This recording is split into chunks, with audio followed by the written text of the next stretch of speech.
सोचते हुए बाजी बाबाओ त्यान, फेन जुए, ये सब चीजें आखिरकार शाओ यान की ही तो थीं। उसी की चीजें उसे देकर उसका भरोसा और वफादारी जीतना और बदले में खुद शक्तिशाली बन जाना। सच में यह सिस्टम तो कमाल का निकला। मुझे अंदाजा नहीं था कि याओ चेन को शाओ यान को सौंपने भर से गिफ्ट की शर्त पूरी हो जाएगी। वह अपनी आंखें बंद करता है और नए मिले ज्ञान की अनुभूति करता है। हुन चांग गंभीरता से सोचते हुए, तू शेगुडी, ये कोई साधारण नाम नहीं है। डॉची महाद्वीप का आखिरी डॉडी, जो कुदरत के एक अनूठे रूप से जन्मा और बाकी सभी हेवनली फ्लेम्स को निगलकर साम्राज्य का सम्राट बना। उनके कीमिया ज्ञान का क्या कहना। गॉड लेवल की वो पिल ही उनकी ताकत का सबूत है। यह गुडी का अनुभव सचमुच बेमिसाल है। अब तो मैं भी एक महान एल्केमिस्ट बन चुका हूं। श्याओ यान की खौफनाक चीखें गूंजती हैं। कमरे के बाहर श्याओ कबीले के कुछ सदस्य घबराकर खड़े हैं। याओ लाओ कड़क आवाज में डांटते हुए, अरे ओ लड़के, थोड़ा सहना सीख। क्या तुम्हें 3 साल के समझौते में ना लानियान राण को हराना है या नहीं? अगर जीतना चाहते हो तो चुपचाप सहो, थोड़ा और जोर से। श्याओ यान दर्द से कराहते हुए, आ बु बुजुर्गवार, थोड़ा धीरे। याओ लाओ गर्व से, हाँ सहन शक्ति अच्छी है, सहते रहो, बिल्कुल खरा सोना निकलेगा।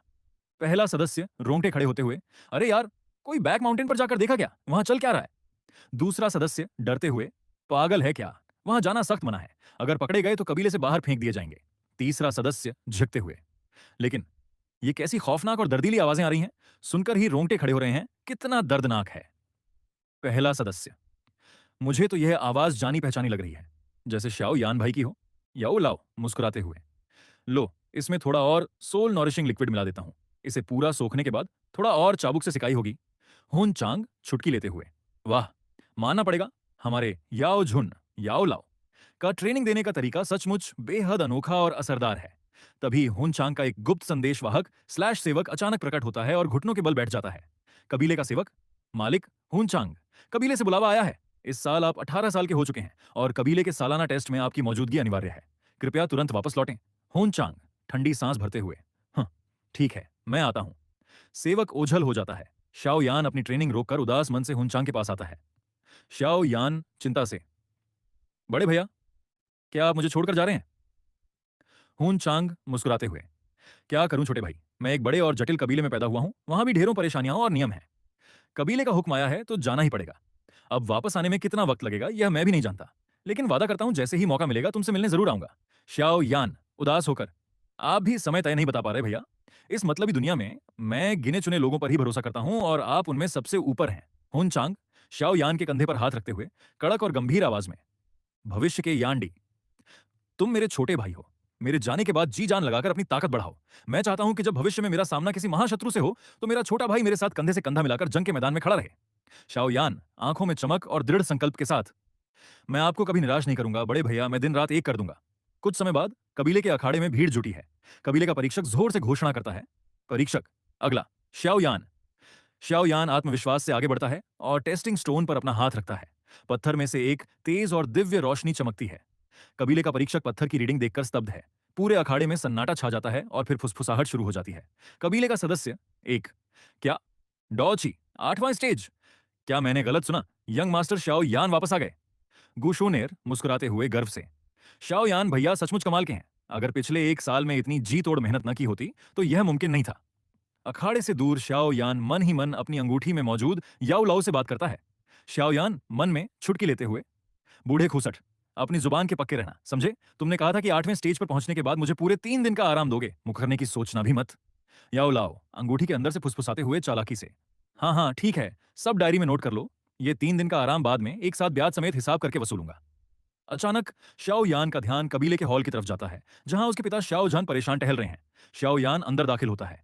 शाओ यान, पिताजी क्या बात है, आप इतने परेशान क्यों दिख रहे हैं? शाओ जान गहरी सांस लेते हुए, क्या बताऊं बेटा, जियाली कबीले के उस बूढ़े ने न जाने कहां से एक एल्केमिस्ट का जुगाड़ कर लिया है। वे लोग स्प्रिंग रिकवरी पाउडर बनाकर हमारे कबीले के बाजार का पूरा कारोबार छीन रहे हैं। अगर ऐसा ही चलता रहा तो अगले 3 महीनों में हमारा श्याओ कबीला कंगाल हो जाएगा।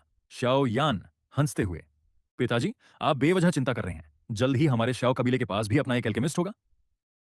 श्याओ जान झल्लाते हुए, बेटा तू क्या समझता है कि एल्केमिस्ट सड़कों पर मुफ्त में टहलते हैं? श्याओ यान गर्व से छाती ठोकते हुए, क्योंकि वो एल्केमिस्ट मैं ही हूं, बड़े भैया हुन चांग। जाने से पहले मेरे लिए एक महान उस्ताद का इंतजाम कर गए हैं। जैसे ही मैं दूजे लेवल पर पहुंचूंगा तुरंत पिल्स बनाना शुरू कर दूंगा। शाओ जहान आंखें चौड़ी करके खुशी से, क्या हुन चांग ने यह सब किया? वाह, हुन चांग बेटे ने तो कमाल ही कर दिया। बाजार की सड़क पर श्याओ यान और गुशुनेर घूम रहे हैं। श्याओ यान अपने ख्यालों में खोया हुआ है। गुशुनेर मुंह बनाते हुए नाराजगी से, शाओ यान भैया, क्या आप थोड़ा ध्यान देंगे? किसी लड़की के साथ शॉपिंग पर आकर ऐसे ख्यालों में खोए रहना बहुत बुरी बात है। शाओ यान झेंपते हुए, अरे अरे सॉरी शुनेर बहन, गुस्सा मत हो। मैं तो बस अपनी नई ट्रेनिंग और कल्टीवेशन तकनीक के बारे में सोच रहा था। गु शुनेर धीमी और मीठी आवाज में, अगर आपको किसी ताकतवर तकनीक या मंत्र की जरूरत है तो शुनेर के पास बहुत कुछ है, आप बेझिझक मांग सकते हैं। शाओ यान मुस्कुराते हुए, इसकी जरूरत नहीं पड़ेगी, हमारे शाओ कबीले में भी तकनीकें हैं। तभी गालिए कबीले का अय्याश शहजादा ज्या लियू अपने चेले लियू शी के साथ वहां आता है और शुनेर को घूरने लगता है। ज्या लियू आंखें सेकते हुए, वाह कितनी खूबसूरत तितली है। ए लियूशी, देख क्या रूप है। लियूशी घबराते हुए कान में फुसफुसाते हुए, मालिक संभल कर, ये श्याओ कबीले का तीसरा शहजादा श्याओ यान है और सुना है इनके पीछे कोई डॉ हुआंग लेवल का महायोद्धा खड़ा है। झालियू वासना और हवस में अंधा होकर, अबे साले, दिमाग खराब हो गया है क्या तेरा? इस घटिया और पिछड़े इलाके में डॉ हुआंग कहां से आएगा? इतनी सुंदर लड़की को तो मैं आज ही अपने महल ले जाऊंगा। झालियू आगे बढ़ता है, शाओ यान का चेहरा गुस्से से लाल हो जाता है। शाओ यान ठंडी आवाज में, झालियू, मेरा उस्ताद 30 ईयर अल्केमिस्ट है जिसे तू सपने में भी नहीं छू सकता, लेकिन आज तूने जो हरकत की है उसकी कीमत तुझे अपनी एक टांग गंवाकर चुकानी होगी। जालियू ठहाका लगाते हुए, हाँ हाँ हाँ, मुझे रोकेगा कौन? तभी अचानक आसमान काला पड़ जाता है। हवा का दबाव इतना बढ़ जाता है कि आसपास के पत्थर टूटने लगते हैं। पीठ पर डॉची विंग्स लहराते हुए एक बेहद शक्तिशाली और रौबदार शख्सियत हुनचांग आसमान से उतरती है। हुनचांग ऊपर से गरजते हुए, मैं रोकूंगा, किसे अपनी जिंदगी से हाथ धोना है। श्याओ यान खुशी से चिल्लाते हुए, बड़े भैया, यान डी आपका स्वागत करता है, आप वापस आ गए। हुनचांग का डॉ हुआंग वाला खौफनाक रूप देखकर जालियू का रंग पूरी तरह उड़ जाता है, उसकी टांगें कांपने लगती हैं और उसका पैंट वहीं गीला हो जाता है। जालियू जमीन पर गिरकर डर से थरथराते हुए, डॉ डॉ हुआंग, सचमुच का डॉ हुआंग, दया करो मालिक, मुझे माफ कर दो। शाओ यान छुटकी लेते हुए, अरे अरे, अभी तो बड़ा शेर बन रहा था, अभी तो कुछ किया भी नहीं और डर के मारे पैंट में ही मुंह दिया। भाई साहब, इसे तो सबक सिखाना ही पड़ेगा। हुनचांग ठंडी मुस्कान के साथ मन ही मन, इसे अभी मारना ठीक नहीं होगा, इसे जिंदा छोड़ देता हूं। यह भविष्य के शाओ यान के लिए थोड़ा प्रेशर और मोटिवेशन का काम करेगा। शाओ यान खुद आकर इसे बाद में सबक सिखाएगा। तभी गालिये कबीले का बड़ा बुजुर्ग दौड़ता हुआ आता है और हुनचांग के पैरों में गिर पड़ता है।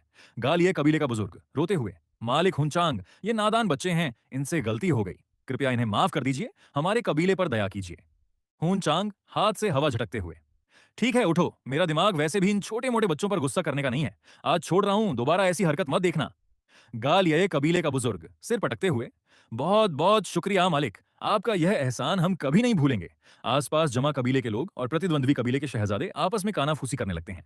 कबीले का सदस्य एक, वाह, शाओ जहान कबीले के मुखिया को बधाई हो, शाओ यान की तो किस्मत ही चमक गई। गुशुनेर दूर खड़े होकर मन ही मन, शाओ यान भैया ने सचमुच एक डॉ हुआंग को अपना बड़ा भाई बना लिया है। यहाँ तक कि हमारी जैनान अकादमी में भी डॉ हुआंग स्तर के योद्धा बहुत कम देखने को मिलते हैं, और वो भी इतना मिलनसार और दयालु। ये हुनचांग सच में रहस्यमयी है। दुश्मन कबीले का एक पराजित शहजादा अपने पिता और बहन से उदास होकर कहता है, पराजित शहजादा, पिताजी, मैं शाओ यान से हार गया, इसमें मेरी कोई गलती नहीं है। अगर मेरे पास भी ऐसा डॉ हुआंग बड़ा भाई होता तो मैं भी किसी से कम नहीं होता। उसकी बहन ताना मारते हुए, अरे ओ डॉ हुआंग, क्या सड़क पर मिलने वाली मूली गाजर हैं जो कोई भी उठा लेगा? पराजित शहजादा बहन से फुसफुसाकर, दीदी, तुम थोड़ी कोशिश क्यों नहीं करती? अगर तुम हुन चांग भैया को पटा लो तो हमारी भी लॉटरी लग जाएगी। बहन आंखें दिखाकर, क्या बकवास कर रहा है तू? हुन चांग शाओ यान को अपने साथ हवा में उड़ाकर पहाड़ की चोटी पर ले जाता है। शाओ यान रोमांचित होकर हवा को महसूस करते हुए, वाह भैया, हवा में उड़ने का मजा ही कुछ और है। हुन चांग मुस्कुराते हुए, अगर दिल लगाकर मेहनत करोगे और जी जान से ट्रेनिंग करोगे तो एक दिन तुम भी मेरी तरह बिना किसी सहारे के आसमान में उड़ सकोगे। शाओ यान उदास होकर सिर झुकाते हुए, भैया, आप तो जन्मजात महाप्रतिभाशाली हैं, मैं भला आपकी बराबरी कैसे कर सकता हूं? हुनचांग कड़क आवाज में, ये कैसी बेवकूफों जैसी बातें कर रहे हो? जिस श्याओ यान को मैं जानता हूं वो कभी हिम्मत नहीं हारता। भूल गए वो 3 साल का समझौता? अपनी नालान यान राण को हराना है या नहीं? हिम्मत मत हारो, उठो और अपनी ताकत दिखाओ। हुनचांग अपनी जेब से एक प्राचीन रहस्यमयी स्क्रॉल निकालता है। हुनचांग, जैसा कि मैंने 1 साल पहले तुमसे वादा किया था, तुम अब डॉ झे बनने की कगार पर हो। ये एक बेहद अनोखी और शक्तिशाली कल्टीवेशन तकनीक है, इसे रखो। श्याओ यान झिझकते हुए हाथ पीछे खींच लेता है, नहीं भैया, मैं ये नहीं ले सकता, आपने पहले ही मेरे लिए इतना कुछ किया है, मुझे गुरुदेव दिलाए, मेरी मदद की, अब इतनी कीमती चीज लेकर मैं आपको क्या मुंह दिखाऊंगा? हुनचांग चिल्लाकर मन ही मन परेशान होकर, अरे भाई, तू अगर इसे नहीं लेगा तो सिस्टम मुझे बोनस और रिवॉर्ड कैसे देगा? जल्दी पकड़ इसको। हुनचांग चेहरे पर गंभीर भाव लाते हुए, छोटे भाई, मेरी बात सुनो, मैं तुम्हें यह बिना किसी मकसद के नहीं दे रहा हूं। सच तो यह है कि मेरा एक बहुत ही भयानक और शक्तिशाली दुश्मन है, इतना ताकतवर कि फिलहाल मैं अकेला उसे कभी नहीं हरा सकता। शाओयान चौंक कर आंखें बड़ी करके, क्या आपका दुश्मन? होनचांग, हाँ, इसीलिए मैं चाहता हूं कि तुम जल्दी से जल्दी शक्तिशाली बनो, ताकि जब वो दिन आए तो तुम और मैं कंधे से कंधा मिलाकर उस महाशत्रु का विनाश कर सकें। शाओ यान भावुक होकर कसम खाते हुए, बड़े भैया, मैं कसम खाता हूं कि आपकी इस जंग में मैं अपना खून बहा दूंगा। ठीक है, मैं इसे स्वीकार करता हूं, लेकिन जब मैं पूरी तरह डॉज में ब्रेक थ्रू कर लूं, तब इसे पढ़ना शुरू करूंगा।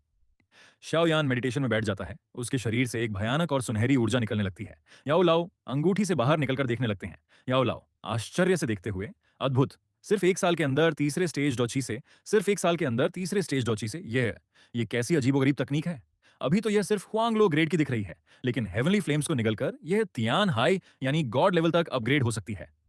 याओ लाओ मुस्कुराते हुए, हाँ श्याओ यान, यह दुनिया की सबसे अनोखी और खतरनाक तकनीक है, और तुम्हारे बड़े भाई हुन चांग ने तुम्हें यह तोहफे में दी है। श्याओ यान हुन चांग की तरफ देखकर अटूट विश्वास के साथ, भैया आप बेफिक्र रहिए, मैं इस तकनीक को हासिल करके हेवनली फ्लेम्स को निकलकर इतना ताकतवर बनूंगा कि आपके हर दुश्मन को चुटकी में मसल दूं। श्याओ यान दृढ़ संकल्प के साथ, बड़े भैया, मैं कसम खाता हूं कि आपकी उम्मीदों पर खरा उतरूंगा और कभी आपका भरोसा टूटने नहीं दूंगा। शाओ यान की नजर पास ही तैर रहे याओ पर पड़ती है, जिनका मुंह बना हुआ है और वे चिढ़े चिढ़े से लग रहे हैं। शाओ यान हुन चांग से फुसफुसाकर, वैसे भैया, ये बूढ़ा खूसट थोड़ा सा उखड़ा उखड़ा क्यों लग रहा है? ऐसा लग रहा है जैसे इसके पेट में मरोड़ उठ रहे हों। हुन चांग लापरवाही से हाथ हिलाते हुए, अरे छोड़ो भी, इस बूढ़े की परवाह मत करो, इसे तो बेवजह नाक फुलाने की पुरानी आदत है। याओ लाओ हवा में पैर पटकते हुए अंगूठी के अंदर वापस चले जाते हैं। जैसे ही श्याओ यान फेन जुए तकनीक को अपने भीतर समाहित करके कल्टीवेट करना शुरू करता है, हुन चांग के दिमाग में एक तेज और गूंजती हुई सिस्टम नोटिफिकेशन बजती है। सिस्टम की आवाज, डिंग, बधाई हो होस्ट, चाइल्ड ऑफ डेस्टिनी, श्याओ यान ने सफलतापूर्वक गॉड लेवल तकनीक फेन जुए को स्वीकार कर कल्टीवेट करना शुरू कर दिया है। सिस्टम की शर्त पूरी हुई, 100 गुना रिटर्न रिवॉर्ड अनलॉक किया जाता है। महाप्राचीन तकनीक फेन त्यान जुए प्राप्त हुई। होन चांग सोचते हुए, हाँ हाँ हाँ, मेरा अंदाजा बिल्कुल सही निकला, सिर्फ शाओ यान को तकनीक देना काफी नहीं था। जब तक यान डी खुद इसे कल्टीवेट करना शुरू नहीं करता, तब तक सिस्टम का गॉड लेवल रिवॉर्ड ट्रिगर ही नहीं होता। वह अपने दिमाग में फेन त्यान जुए की विशेषताओं का विश्लेषण करता है। हुन चांग रोमांचित होकर सोचते हुए, यह फेन त्यान जुए साधारण फेन जुए से कहीं ज्यादा खौफनाक है। मूल फेन जुए तो सिर्फ हेवनली फ्लेम्स को निगलकर अपग्रेड होती है, लेकिन यह फेन त्यान जुए निगलने के साथ साथ महाद्वीप पर मौजूद बाकी सभी हेवनली फ्लेम्स की सटीक लोकेशन भी बता सकती है। हुन चांग अपनी हथेली बंद करता है जहां एक अदृश्य काली ज्वाला थरथराती है। हुन चांग गंभीरता से सोचते हुए, इतना ही नहीं, इसमें 6 सील्स भी शामिल हैं। ये मुद्राएं किसी भी हेवनली फ्लेम को चुटकी में दबोचकर सील कर सकती हैं और साथ ही दुश्मनों पर एक ही झटके में तबाही मचाने वाला विनाशकारी हमला भी कर सकती है। हुन चांग दूर आसमान की तरफ देखता है, जहां बादल आपस में टकरा रहे हैं। हुन चांग एक रहस्यमयी और दबंग मुस्कान के साथ मन ही मन, डॉची महाद्वीप की ज्यादातर हेवनली फ्लेम्स कहां छुपी हैं, ये मुझे पहले से ही अच्छी तरह पता है। अब इस तकनीक की मदद से उन सभी को इकट्ठा करना मेरे लिए बाएं हाथ का खेल होगा। वह अपने हाथों को पीछे बांधकर शाओ यान को देखता है, जो ध्यान में मग्न है। हुन चांग मुस्कुराते हुए, बस थोड़ा सा और इंतजार, एक बार मेरे छोटे भाई शाओ यान का यह 3 साल का समझौता पूरा हो जाए, तब तक मैं खुद इन तमाम शक्तियों को निगलकर सीधा डॉ शेंग के महाशिखर पर पहुंच जाऊंगा। होन चांग का चेहरा, हेलो गाइस, तो बताओ आज की स्टोरी कैसी लगी? मुझे तो काफी मजेदार लग रही है, लेकिन